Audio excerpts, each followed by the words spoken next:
Maraming gugulot, kukuha ng mga atensyon natin para hindi tayo makausad, para yung work goes on na ating tema ay hindi natin magawa. Kaya, what will you do when troubles trouble you? Number 1, doon sa ating sa verse 8. Sabi niya sa verse 8, alalahanin mo si Jesucristo. Yan, remember the risen Redeemer. Remember the risen Redeemer. Para pala tayo, para yung focus natin ay hindi masira ng mga bagay, ng mga alalahanin, ng mga kung ano-ano man yung mga ilalatag ng kaaway sa bawat isa sa atin. Dapat nakapokus talaga tayo doon sa nabuhay na makulit na tagapagligtas natin, ang ating Panginoong Jesucristo. Napakahalaga ng focus, dapat nakapokus talaga tayo saan? Sa Panginoong Jesucristo. Minsan merong isang lobo na nakakita siya ng kuneho at gusto niya lapain yung kuneho na yon. Kaya hinabol niya yung kuneho.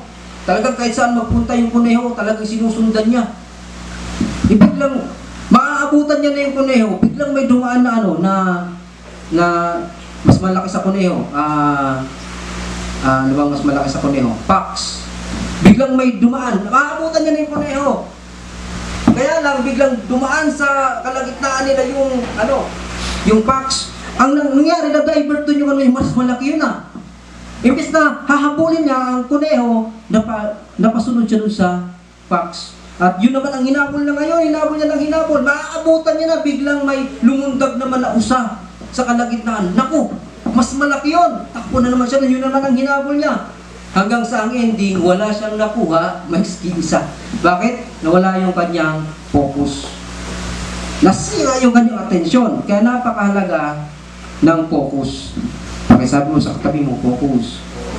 Focus ha. Huwag mo tutulog. Wala akong healing power. Amen. Wala akong, di ba, may natulog, tas nalaglag, namatay. Pinag-pray lang ni Pablo, nabuhay ulit. Wala akong ganung healing power. Kaya make sure na pag natulog kayo, hindi kayo babagsak dyan. Amen. So, Amen. Remember the risen Redeemer. Sino yon? Ang ating pong Panginoong Jesucristo. Siya lang naman yung nanggaling pa talaga sa lineage ng ating ni Haring David. Meron siyang number 1, ano bang meron sa Panginoong Jesucristo? Rooted in royalty. Galing siya sa, next slide, galing siya kay Haring David. Amen. So, si Jesus pala ay may karapatan na maghari talaga kasi nga galing siya sa linya ni Haring David. Sabi sa ikalawang Samuel 7, meron ba dyan? Yan. Sabi dyan, pagkamatay mo, isa sa mga anak mong lalaki ang hahalili sa iyo bilang hari at patatatagin ko ang kanyang kaharian. Siya ang magtatayo ng templo para sa akin, sabi sa verse 13. At sa kanyang angkan magmumula ang maghahari sa aking bayan magpakailanman. Nung nag-umpisa kami ng Bible study kina Brother Uno, nandun yung mga ninuno ni Jesus, di ba? From Abraham to David, tapos from David. Basta for ilang generation ba yun? 40 generation, di ba? Mula kay Abraham hanggang sa kay Jesus. So, si Jesus talaga naka-trace back talaga kay Haring David. Napakahalaga nun dahil sa Jewish culture nila, hindi nila tatanggapin na maghari ang isang tao na wala namang background ng dugo ng hari din. So si Jesus talagang may dugo siya ng kumbaga royal blood, di ba? Kasi nga naka-trace siya doon kay King David. So napakahalaga nito na balikan natin. Alalahanin natin yung nabuhay na maguli na tagapagligtas. Dahil itong nabuhay na maguli na tagapagligtas tagapagligtas na ito ay galing talaga siya sa angkan ni Haring David. So may karapatan siyang maging hari din ng ating mga buhay. Amen. Kaya palakpakan natin ang Lord sa buhay ng mga nagtitiwala sa risen Redeemer. Ayan, purihin ang Panginoon at patuloy lang tayo magtiwala sa Lord, no? Ito yung pinaka backbone ng ating ng Christianity. Kung si Jesus ay hindi muling nabuhay, walang saysay yung ating mga pagtitipon. Walang saysay yung sakripisyo niya sa cross kung hindi naman siya muling nabuhay. Diba? Para na siyang katulad ng ordinaryong tao na namatay. May mga pinako din naman kasama niya, diba? May mga nauna pa nga pinako kasi yun yung pinakamataas na antas ng parusa sa kanila noong araw. Pero kakaiba ang ating Panginoong Jesucristo. Siya ay nabuhay, na maguli. Kaya ito yung backbone ng ating pananampalatayang Kristiyano. Merong mga mountaineers, alam niyo yung mga umakyat talaga sa bundok, diba? Mount Everest. Sama-sama yan sila. Hindi pwedeng mag-isa lang kasi may mga lugar na talagang kumbaga hindi mga lugar, talagang delikado 'yon, di ba? At meron niya silang tali, isang tali na nandoon sa tuktok. At yung isang tali na 'yon, nakakabit yun sa bawat isa sa kanila. Kaya may bumitaw man na isa sa kanila doon sa baba, hindi siya malalaglag kasi nakakonekta siya doon sa tali na nanggaling talaga doon sa pinakataas hanggang sa baba. Lahat sila nakakonekta doon sa isang tali na yon. Ibig sabihin, lahat ng buhay ng mga mountaineers na yon, nakadepende doon sa isang tali na nakakabit. Yun yung nagbibigay sa kanila ng seguridad. Kaya kapag bumitaw yung tali na yon, so hindi lang isa malalaglag. Lahat sila, kung 5 sila, lahat sila laglag. No? Ang ating ding pinaka-backbone ng ating panampalatayang Kristiyano ay yung ating nabuhay na maguli na Panginoong Jesucristo. No? Kaya dahil ang ating Panginoong Jesucristo ay muling nabuhay at siya ay mula sa lineage ni King David, no? Karapat-dapat siyang pagtiwalaan. Ang sabi diyan, your future is secure because God keeps His covenant. As a king, mapananaligan natin talaga ang salita ng hari. Salita ng hari ay hindi mababali. Di ba sabi na? Ang salita ng hari ay hindi mababali. So, bilang ang ating Panginoong Jesucristo ay hari, galing sa kay Haring David, no? At siya'y muling nabuhay, mapananaligan natin ang kanyang mga salita. Your future is secure. Amen. Because God keeps His covenant. Pangalawa na makikita natin dyan, napakahalaga dyan sa remember your risen Redeemer, yung katotohanan ng kanyang muling pagkabuhay. Maraming sumisira sa katotohanan na to. Na sinasabi nila, hindi naman talaga siya hindi naman talaga namatay ang ating Panginoong Jesucristo. Paano niyo nasabi na siya ay muling nabuhay kung hindi naman talaga siya namatay? So, yung mga nagsasabi doon, yung mga hindi nananampalataya sa Panginoon, mostly, yung mga, yung sa Arab country, di ba?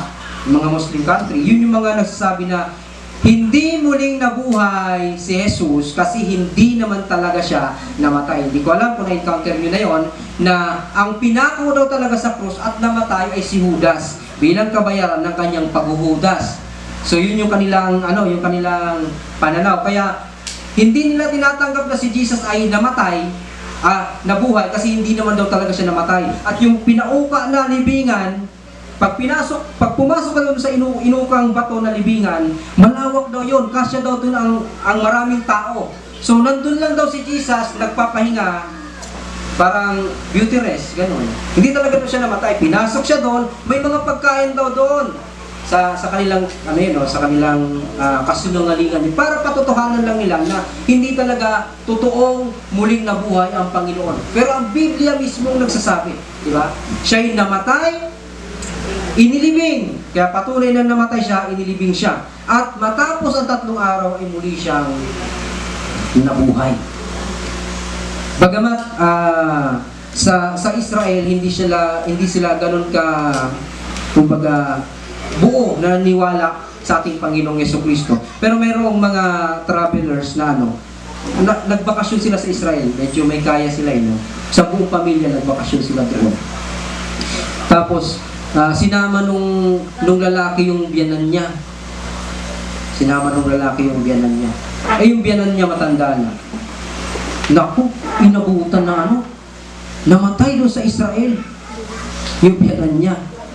Ang mahal nung, yung patay, dadali mo pa uwi ng Pilipinas. Ang mahal ng bayad. So, sabi, anong plano mo, sir, dito sa biyanan mo? Iuwi ba ng Pilipinas? Ang mahal po ng babayaran niyo po. Kasi patay yun eh. Naiuwi mo na. Kahit naman yata dito sa atin, no? Ita-travel mo sa ano, di ba? Mahirap, mahal. Ganun na nangyari. Namatay yung biyanan dito sa Israel. Hindi naman sila mga Kristiyano. Ngayon, sabi nung nag-suggest yung mga taga-roon sa Israel, dito nyo na lang sir ilibing yung yung biyanan nyo. Dito na lang sa Israel. Sabi nung lalaki, ay hindi pwede. Iuwi mo yung biyanan ko, hindi pwedeng dito ilibing yan. Bakit po? Kayo na nga binibigyan ng pabor. Dito na lang kasi ang laki ng babayaran. Kahit magkano magbabayad ako, maiuwi lang ng Israel, ng lugar namin yung biyanan ko. Bakit nga po? Kasi, ang alam ko, minsan may namatay dito sa Israel. Pagkatapos ng 3 araw, muling nabuhay. Nag-joke si pastor. Ang ibig niya sabihin, ayaw niyang mabuhay ulit yung biyanan niya. Bahala na mahal, magbabayad ako, basta makauwi lang yung biyanan ko kasi baka matapos yung 3 araw, mabuhay siya ulit. Bagamat kwentong ano lang yun, no? Pero yung mga hindi naniniwala na muling nabuhay ang Panginoon, naniniwala, hindi to kwentong kutsero, hindi to kwentong ano lang, marites lang, di ba? Talagang totoo to, ng ating Panginoong Jesucristo ay muling nabuhay. Kung gayon, muli pa lang nabuhay ang ating Panginoong Jesucristo. Roma chapter 4 verse 25. Anong meron? Sa Roma chapter 4, siya'y ipinapatay dahil sa ating mga kasalanan at muling nabuhay o binuhay upang tayo'y mapawalang sala. Ano naman ngayon kung namatay at muling nabuhay ang ating Panginoon? Upang tayo ay mapawalang sala. Kaya kapatid, gaano man kabigat yung ating mga kasalanan, ang kamatayan at muling pagkabuhay ng ating Panginoong Jesucristo sapat para tayo ay walang sala. Hallelujah. Kung aminado ka sa sarili mo na ikaw ay napawalang sala na dahil sa Panginoong Jesucristo, pwede mong palakpakan ang ating Panginoon sa mga oras na ito. Amen. Yung walang laman na libingan ay magpapakita na tinapos o tinalo na ng Panginoon yung kamatayan. Inulit ko, ang walang laman na libingan ay magpapatunay na tinalo na ng Panginoon ang kamatayan. Kaya nga, ang ating pananampalataya ay hindi masasayang. Amen. Bakit may namamatay? Mamamatay yung ating physical. Pero sabi ng Panginoon, ang nananampalataya sa akin, kung mamamatay man, ay muli kong bubuhay. Ibig sabihin, mamamatay itong ating katawan, pero hindi ang ating spirito kasi nabuhay na sa Panginoon Jesucristo. At kung mamatay man ang ating katawan na ito, muli tayong bubuhayin ng Panginoon. Kung paano siya ay nag-resurrect, tayo din ay resurrect ng ating pong Panginoong Jesucristo. The grave is empty. Death is defeated. So our faith is not in vain. Hindi sayang, hindi walang kapuluhan ang ating pananampalataya sa Panginoon. Pangatlo, na makita natin dyan sa ating Remember the Risen Redeemer, yung sinasabi ni Pablo dito na lagi niyang pinipreach. Ayan. Next, revealed in the record. Hindi lang basta kinukwento ni Pablo, kundi talagang nakarecord talaga yung muling pagkabuhay ng ating Panginoong Jesucristo. Ibig sabihin, meron kaming isang pastor na napakahigpit pagdating sa batas. Napakahigpit niya.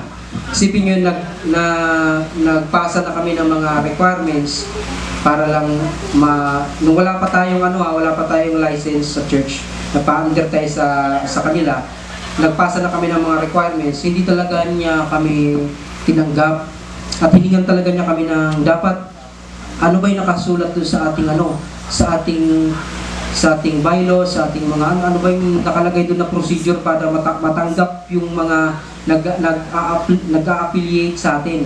Ibig sabihin, binabalikan niya lagi yung record. Ano ba yung naka-record? Ano ba yung naka-record? Umabot na lang ng 3 years. Umabot na lang ng 3 years, hindi talaga kami, o hindi talaga tayo natanggap, hindi talaga na tayo, bilang, hindi talaga tayo na-affiliated sa kanila. So, ano na si Pastora, ay hindi pa rin pala ako qualified sa inyo. Hindi pa rin pala kami qualified sa inyo. Sige, lalakarin na lang namin yung Pero full support naman sila na maglakad tayo ng sarili nating lisensya. Kasi sa kanila, walang makukulong ng hindi lisensyado na church. Walang makukulong as long as hindi kayo nangunguleksyon, ganyan, sabi ng ganun. Kasi nga, malaya yung ating bansa pagdating sa paniniwala, pananampalataya. At sa katunayan, hanggang ngayon, full support sila sa atin. So, ang sinasabi ko, hindi siya negative thinking sa atin, hindi niya tayo nitsipwera. After lang siya doon sa naka-record. Ito pa yung napag-usapan natin, ito pa yung naka-record. Kasi kung ano yung naka-record, yun yung i-honor natin. Ganun pala din sa batas. Kung ano yung nandun naka-record, yun talaga yung masusunod. Kahit na parang may nakita kang maganda, at inanalyze mo talaga maigi, maganda talaga siya, magiging dulot nito. Pero hindi mo pala siya pwedeng isa katuparan nang hindi mo kinukonsider yung mga nasa record. Kung gusto mo magawa yung mga bagay na bago mo na pagplanuhan, magkaroon ng meeting, dapat mailagay dun yun sa record para magkaroon siya ng power, magkaroon siya ng authority. Pag in-apply na, walang makaka-question kasi nasa record. Ganun kahalaga yung nasa record. So itong kamatayan at muling pagkabuhay ng ating Panginoong Jesucristo, naka-record. Naka-record sa Old Testament, naka-record sa New Testament. Pinatutuhanan ng mga eyewitnesses, di ba? Yung mga apostol na nakasama ng Panginoon at pinatutuhanan din ng mga sumunod na mga generation bago tayo. So maraming mga mananampalataya nakakaalam ng katotohanan ito dahil ito ay revealed in the record. Amen. Galatians chapter 1 verse 8. Galatians chapter 1 verse 8. Subalit, parusahan nawa ng Diyos ang sino man, maging kami, o isang anghel man, na mula sa langit na mangangaral sa inyo ng magandang balitang iba sa ipinangaral na namin sa inyo. So, si Pablo, lagi siyang nakadepende dun sa nagsisirculate na magandang balita. Malinaw na sa atin yung magandang balita, di ba yung gospel? Amen. Si Kristo'y namatay, inilibing, muling nabuhay para sa ating mga kasalanan. Yun yung magandang balita. Nagsisirculate na to nung kapanahunan nila.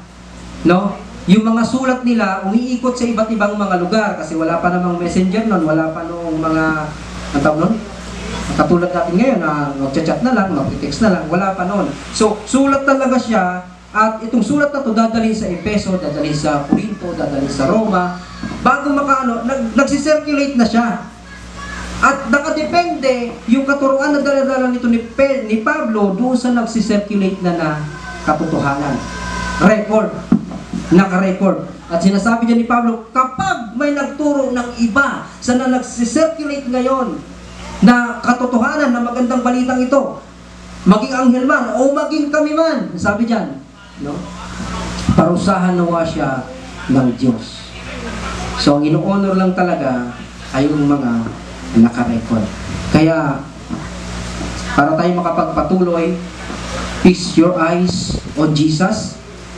Keep your eyes on Jesus. Paano? Remember the risen Redeemer. Siya ay galing sa angkan ni David, rooted in royalty, risen in reality, and revealed in the record. Hallelujah.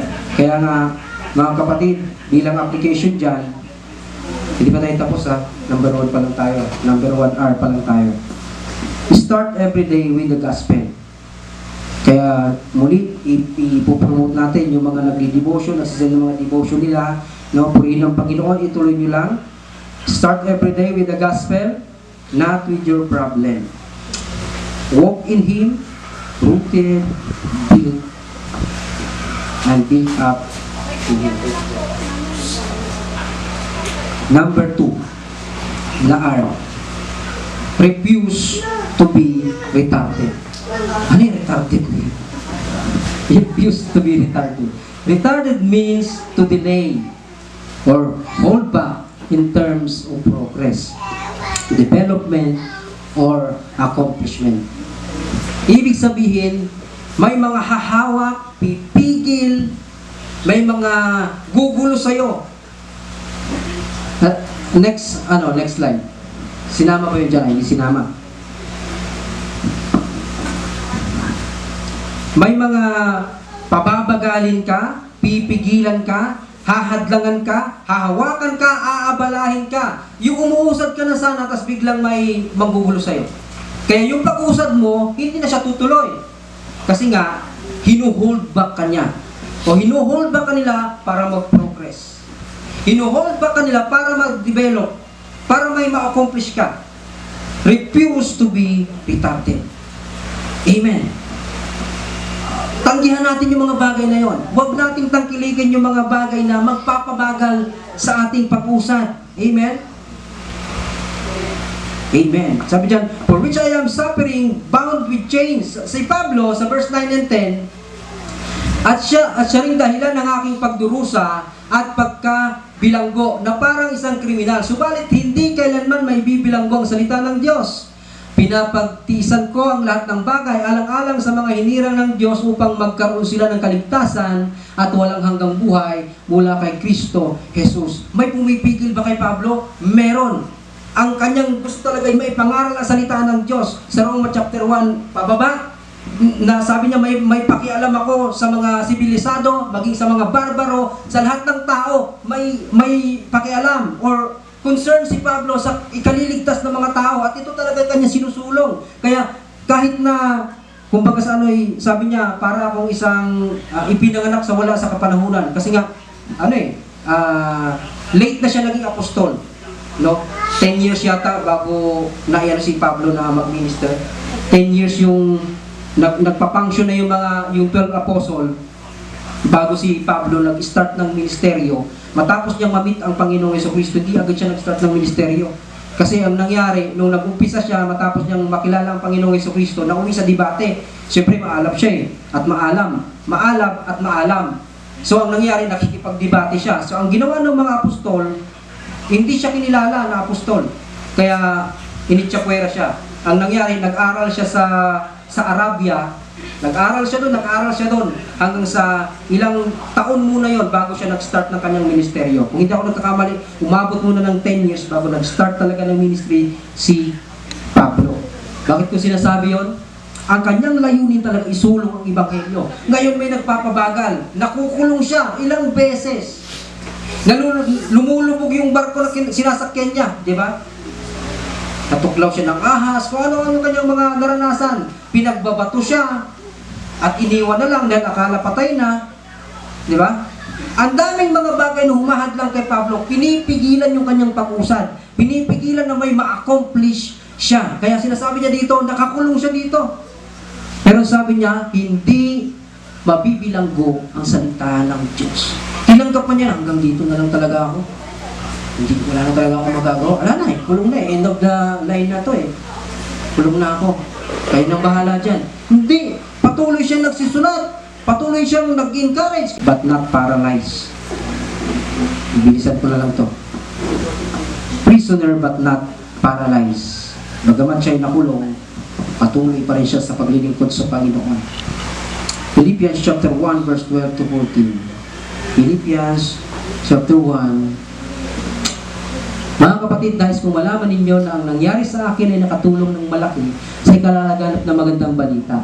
Nalaman ng mga bantay sa palasyo at ng iba pang naririto na ako'y nabilanggo dahil sa pagiging tagasunod ni Kristo. At ang karamihan sa mga kapatid ay lalong tumibay sa kanilang pananalig sa Panginoon dahil sa aking pagkabilanggo. Hindi lamang iyon, lalo pang lumakas ang kanilang loob na ipangaral ang salita.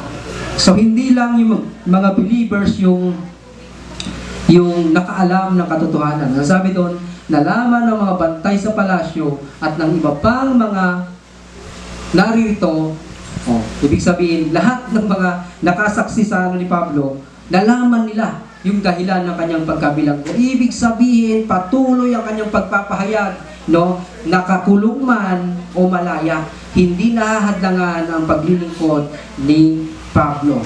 Prisoner but not paralyzed. Mga kapatid, marami sa atin, hindi nga prisoner, pero napaparalyze yung ating ministry sa Panginoon. Kaya praying, no, mga kapatid, na may pagpatuloy natin. Hindi tayo mahadlangan talaga ng mga bagay na yan. Amen. Kunin nyo to. Change can confine Christ. Change can confine Christ. Hindi maikukulong, hindi mabibilanggo, no, ng mga tangikala ang ating Panginoong Jesucristo. The word runs free. Amen. Number 2 din sa ating pangalawang puntos, pain with purpose. Pain with a purpose. Yung hirap na naranasan ni Pablo ay laging may dahilan o may may dahilan. Katulad din natin, yung ating mga nararanasan, diba? Lagi yang mayroong purpose. 2 Corinthians chapter 1 verse 6. Kung naghihirap man kami, ito'y para sa ikaaliw at ikaliligtas ninyo. Kapag naaaliw kami, kayo may naaaliw rin at lumalakas upang inyong matiis ang mga kapighatiang dinaranas ninyo tulad namin. So laging may impact, no, doon sa iba yung mga nararanasan ng bawat isa sa atin. Katulad ni Pablo, may impact, may purpose yan, no? Maaring sa atin hindi maganda yung dulot sa atin, pero may mga tao palang nakikinabang doon. Minsan may dumating yung dito no anniversary, yung pastor na taga Bicol, naglilingkod siya, ang daming churches na hawak sa Bicol for more than 23 years, I think 25 years, na tapat na paglilingkod. Tapos yung nagkaroon ng reporting nitong nagkaroon ng reporting, nalaman namin na yung tinitirhan nila doon ay parang katulad ng tinitira namin dito dati. Di ba? Parang kulungan lang din ng baboy dito, tinitira namin dati, di ba? Ang liit lang nun, di ba, kung maalala nyo? Kasi lang yung aming higaan, tapos paglabas mo, yun na rin yung kusina namin. Ganun lang din yung kanilang kalagayan for 25 years na tapat na paglilingkod. And then ito pa, nagkasakit yung kanilang anak, yung breadwinner nila, panganay niyang anak, nagkasakit, pabalik-balik sila sa ospital sa loob ng 1 taon. Grabe, hindi na siya umuwi ng Bicol, nandito na siya sa Maynila kasi yung anak nila palipat-lipat ng ospital. Napabayaan yung ministry niya sa Bicol dahil nandito sila sa Maynila. Pinagkatiwala na lang niya doon sa kapatid niya. Dalawa silang mag-asawa nandito sa Maynila. Nagkasakit siya, nagkasakit yung asawa niya, nagkasakit yung anak niya, and then namatay talaga yung anak nilang panganay, yung breadwinner nila. Kaya nagkaroon ng ilang meeting, monthly meeting na hindi namin siya nakakasama. Anong mensahe doon? Alam niyo yung kanyang naranasan, nag-minister sa akin. Sa aming mag-asawa, nung huling monthly meeting na nandun kami, wala sila, dahil nandun sila sa ospital. Sabi ko, grabe yung naranasan nila. For 25 years na tapat na paglilingkod, tas ito yung nangyari sa kanila. Pero nagpatuloy sila sa paglilingkod. Nagkatinginan kami mag-asawa. Tapos tayo. May mga time na ayaw na tayo. Ang ibig ko sabihin, yung mga pain na naranasan nila, hindi nila alam yon. Pero sinabi ko talaga ng monthly meeting, alam niyo po, nahihiya ako. Nahihiya ako sa Lord. Kasi po kayo, nagpapatuloy kayo. Umattend sila sa meeting, online lang sila, nasa cellphone. Kasi nandun sila sa ospital. Hindi nila alam, sabi ko, hindi niyo po alam. Hirap na hirap kayo sa kalagayan ninyo, pero yung inyong pain ngayon, nagmi-minister sa aming mag-asawa. Na nasabi naman sa sarili namin, susuko kami, may mas matindi pa palang nararanasan ng mga lingkod ng Diyos kaysa sa amin. Yung pain nila may purpose at pinapalakas ng minister sa iba. Ganun din nangyayari dito kay Pablo. Nakakulong siya, di ba? Pero naging maganda yung dulot. Nakakakilala sa Panginoon yung mga bantay sa bilangguan. Di ba? Naalala niyo yung yumanig? Lumindol dahil nag-praise and worship. kumanta si Pablo at si Silas dahil nakakulong sila? Na yung warden, tumanggap sa Panginoon, dinala sila sa bahay ng warden, yung buong pamilya ng warden, tumanggap sa Panginoon, nagpabautismo. Kasi nga, yung kanilang mga pain na nararanasan, di ba, may purpose. Mga kapatid, yung pain, ano man ang pain na pinagdaraanan natin ngayon, may purpose yan. Hindi mo alam, nagbiminister yan sa iba. Ipakita mo lang na nagpapatuloy ka sa pananampalataya. Magugulat ka lang, isang araw may magpapasalamat ka. Alam mo, salamat talaga sa buhay mo. Bakit wala naman ako naman? Kasi nung minsan, nalaman ko na ganito pinagdaanan ko, tumuloy ka pa rin. Na-encourage ako doon, kaya tumuloy din ako. May epekto ang bawat isa sa atin, sa kapwa natin. Amen? Kaya ang bawat pain ay may purpose. Your suffering isn't wasted. God uses it to save others. Amen. Kaya bagamat may pain, tuloy lang. Number 3, perseverance produces people. Amen. Yung ating pagpapatuloy ay nagbubunga pala ng mga taong kikilala din sa ating Panginoong Heso Kristo. Hallelujah. Kaya tuloy lang, pakatatag lang tayo, manatiling tapat hanggang wakas. Sabi sa Mateo 24:13, ang manatiling tapat hanggang wakas sa kabila ng lahat ay maliligtas. Amen. Hallelujah. Amen. Amen ng Panginoon. Sabi sa 2 Timothy chapter 4 verse 5. 4 verse 5, 2 Timothy. Meron dyan, next slide. Wala dyan. 2 Timothy chapter 4 verse 5. Sabi dito, ngunit ikaw,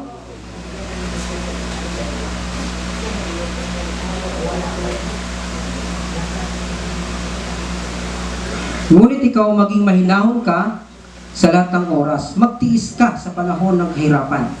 Gampanan mo ang tungkulin ng isang mangangaral na magandang balita at tuparin mo ng lubos ang iyong paglilingkod. Si Pablo na pinapayuhan talaga niya si Timoteo dito, no, na ipangaral mo ang magandang balita, napapanahon hindi dahil darating yung araw na yung mga tao hindi na nila tatangkilikin yung ganitong mga bagay. Marami ng kaabalahan na kanilang mapupokus sila doon. Sabi niya dito, ngunit ikaw, Timoteo, gampanan mo yung tungkulin ng isang mangangaral ng magandang balita at tuparin mo ng lubos ang iyong paglilingkod. May ministers, mga leaders, mga lingkod ng Panginoon, tuloy tayo. Gampanan nating maigi yung ating paglilingkod sa Lord. Amen? Huwag nating hayaan na i-paralyze tayo. Hallelujah. Maging pigilan tayo ng mga bagay na ating mga nararanasan at maging kakaharapin pa natin. So, ang ating application dyan,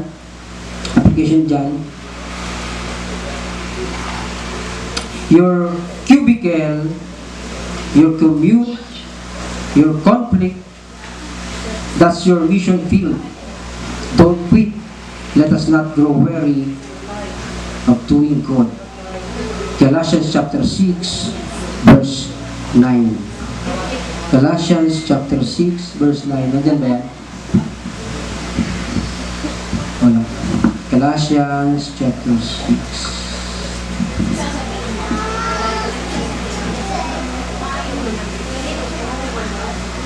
Kaya't huwag tayong mapagod sa paggawa ng mabuti. Sapagkat pagdating ng takdang panahon, kayo ay aani kung hindi tayo susuko. Amen. Kaya nga basta may pagkakataon ay gumawa tayo ng mabuti sa lahat ng tao, lalo na sa mga kapatid natin sa pananampalataya. Kaya tuloy lang mga kapatid. Don't quit. Stay strong. Magpatuloy po tayo sa ating mission. Amen. Let us not grow weary of doing good. Number 3, rely on the reliable Redeemer. Rely on the reliable Redeemer. Totoo ang kasabihang ito. Kung tayo'y namatay kasama ni Jesucristo, mabubuhay din tayong kasama niya. Kung tayo'y nagtitiis ng hirap sa mundong ito, maghahari din tayong kapiling niya. Kapag siya'y ating ikinahiya, kakahiya rin niya tayo. kung tayo man ay hindi tapat, siya ay nananatiling tapat pa rin sapagkat hindi niya maaaring itakwil ang kanyang sarili. Reliable ba ang ating Panginoon? Maaari ba natin siyang mapagkatiwalaan, maasahan, masandalan? Mga kapatid, gaano man katibay, kabait, yung kapatid mo na yan, hindi yan reliable.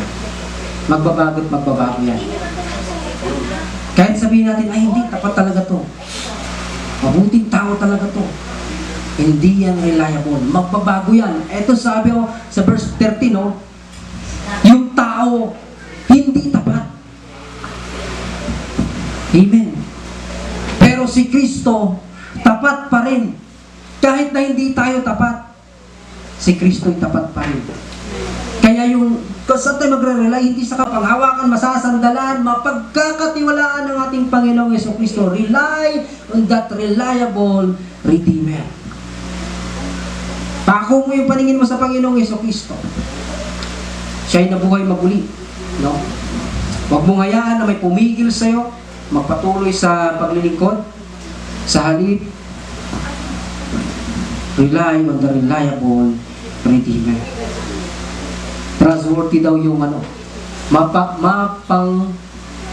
matibay.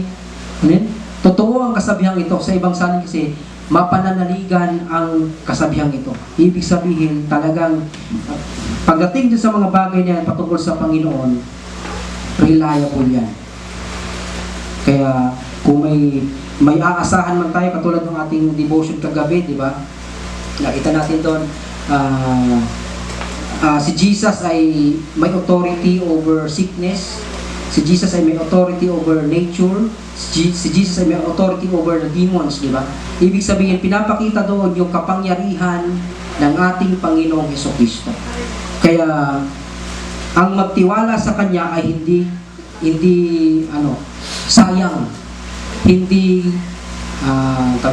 ang pagtitiwala sa Kanya ay hindi walang kabuluhan. Kundi ito yung pinakamagandang gagawin mo. Rely on the reliable Redeemer. Roma chapter 6 verse 5. Roma chapter 6 verse 5. Nandyan ba yan?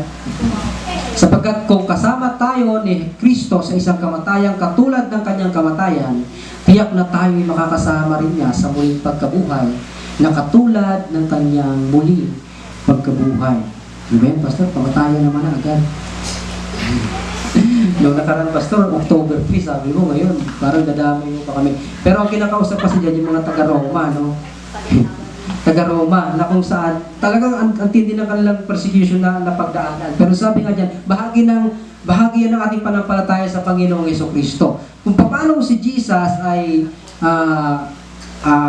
initsyakwera ng mga Hudyo, pinarusahan, sinaktan, pinako, pinatay, no? Maaring maranasan din yan nila noong kapanahonan nila. Salamat na lang ngayon kasi nga lumalaganap na yung salita ng Diyos. At nandito tayo sa bansa na may kalayaan pagdating sa pagpapahayag ng ating pananampalataya. Pero sa mga Muslim area, naku po, bagamat may mga bukas na bansa ngayon, Dubai, ganyan, bukas na sila, may mga churches na doon, may mga ano doon, mega church na nga doon eh. Dahil nga, unti-unting nakaka-penetrate na yung salita ng Diyos. Pero may mga lugar pa rin, katulad ng Africa, na pinapatay talaga yung mga Kristiyano. Di ba? Kaya dito, naranasan to ng mga Kristiyano dito sa panahon nila ni Pablo. Pero sabi niya, tiyak na tayo'y makakasama rin niya sa muling pagkabuhay na katulad ng kanyang muling pagkabuhay. Kaya hindi natin hinihingi. Pero kung dumating man yung time, no, mapunta tayo sa mga country na na bawal talaga yung ganitong pananampalataya, huhulihin talaga, no. Ang sabi ng Panginoon, muling niya tayo o makakasama niya tayo, di ba? Sa kanyang muling pagkabuhay. Muling pagkabuhay ba? Amen. Sa kanyang muling pagkabuhay. Amen. Colossus chapter 2 verse 12. Sa pamamagitan ng bautismo, nailibing tayong kasama ni Kristo. At muli rin kayong nabuhay na kasama niya Dahil sa inyong pananalig sa kapangyarihan, ulit. Balik. Pananalig sa kapangyarihan ng Diyos na muling bumuhay sa Kanya. Sige, tuloy. Nang dumating ako sa Troas, ay, Korinto na pala to. Balik mo na dun sa Colossus. Colossus ba yun? Yan.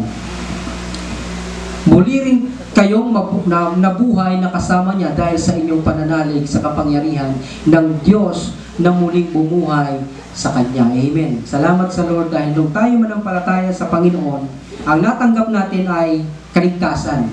At itong kaligtasan na to, hindi natapos nun sa, ay, naligtas ka na. Sa muling pagkabuhay, babalikan tayo ng Panginoong Jesucristo, lahat ng mga namatay na nanampalataya sa Kanya, muli niyang bubuhayin. Dahil nakasama na tayo sa Kanyang muling pagkabuhay. Amen. Kaya mga kapatid, laging hindi talo yung mga nakay Kristo. Kaya rely on the reliable Redeemer. Maaring sa ngayon, hindi pa masyadong nahayag talaga yung kagandahan, no? Maring sa ngayon, parang kawawa pa rin yung mga Kristiyano. Pero huwag kayong mag-alala. Fix na yung magandang hinaharap para sa atin. Amen? Fix na yon. Kaya sure yon, secure yon. Wala nang makakabago pa nun. Tinapos na ng Panginoon sa krus ng Kalbaryo. The cross first, then the crown. Amen. Kaya we must live in Christ Jesus. Ano yung mensahe sa atin? Number 1, yung kanyang kamatayan brings dominion. Number 2, endurance earns crown. And number 3, dyan sa ating bagay na His faithfulness fixes our failure. Maganda nga nitong His faithfulness fixes our failure. Buksan natin sa unang Thessalonica 5:24. 5:24.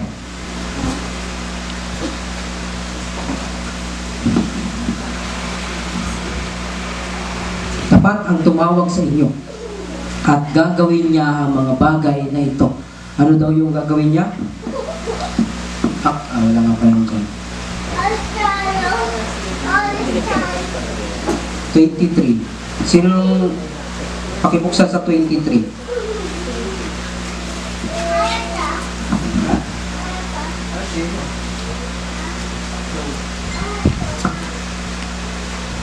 Sabi dito, naway lubusan kayong gawing banal ng Diyos na siyang nagbibigay ng kapayapaan at naway panatiliin niyang walang kapintasan ang buo ninyong katawan, ang espiritu, kaluluwa at katawan hanggang sa pagparito ng ating Panginoong Hesukristo. Tapat ang tumawag sa inyo at gagawin niya ito. Amen. Kaya si Jesus bilang tapat na tumawag sa atin, yung kanyang mga pangakong nababasa natin dito sa salita ng Diyos, dito sa Biblia, gaganapin niya yon. At kaya niya tayong panatilihing, ang sabi diyan, gawing banal. Kaya tayong gawing banal ng ating Panginoong Jesucristo. Yung atin daw, katawan, espiritu, at kaluluwa. Mahirap yon. Hindi natin kayang gawin yon. Salamat na lang dahil ang ating Panginoong Jesucristo ay kayang gawin yon, mga kapatid. Kaya, nagkakamali pa tayo. Nagkakasala pa tayo.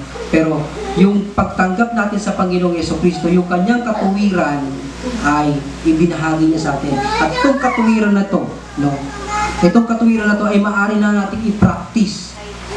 Dahil kaya niyang gawing banal talaga yung ating mga katawan, kaluluwa at espiritu. At napakalaking bahagi nitong salita ng Diyos, dito tayo tuturuan at dito tayo huhubugin ng Panginoon sa pamamagitan ng salita ng Diyos. Nandito lahat ng ating kailangang marinig, nandito lahat ng ating kailangang may apply sa ating buhay para maging ganap nga tayo hanggang sa pagbabalik ng ating Panginoong Jesucristo. Yung kanyang faithfulness, ito yung magpipix sa ating mga failure. Salamat sa Lord, tapat ang ating Panginoon. Tapat niyang sinunod yung kalooban ng Ama. Kaya naman yung ating mga kasalanan, kamalian, karumihan, kaya niyang i-fix lahat yon dahil faithful siya. His faithfulness fixes our failure. Pwede ba natin palakpakan ng Panginoon? Amen. Awit 89, 33 to 34. Ngunit ang pangako at pag-ibig kay David ay di na magbabago, hindi mapapatid. Ang tipan sa kanya'y di ko sisirain, ni isang pangako'y di ko babawiin. Kung paano yung Diyos nangako kay Haring David at yung pangako niya na yun, hindi niya sinisira, tapat din yung nangako sa bawat isa sa atin, ating Panginoon. Na the moment na tayo sumampalataya sa Kanya, nagiging kabilang na tayo sa Kanyang bayang pinili. At dahil kabilang na tayo, tayong mga anak na niya, at dahil mga anak niya na tayo, no, yung mga pangako ng mga nabinitiwan niya sa Kanyang mga anak, tayo din ay beneficiary. At hindi niya sisirain yung Kanyang pangako sa atin. Hebrews chapter 10, verse 23. Magpakatatag tayo sa ating pag-asa at huwag nang mag-aalinlangan pa sapagkat ang nangako sa atin ay maaasahan. Amen. Hallelujah. Maasahan pala ang Diyos. Kaya ang ating kaligtasan hindi ito nakadepende sa ating